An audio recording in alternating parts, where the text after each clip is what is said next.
linea gialla. Ferma in tutte le stazioni.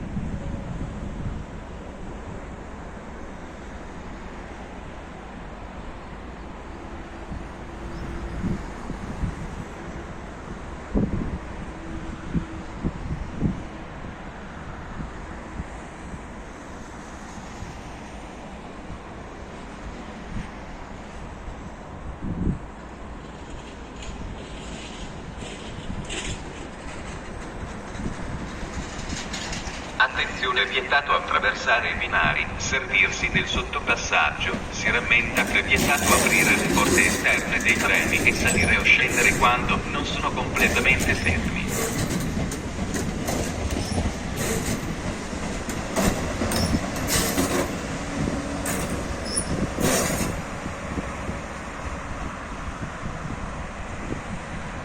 Il treno regionale di Trenitalia, proveniente da Venezia Santa Lucia e diretto a Udine, delle ore 16:26, è in arrivo al binario 4.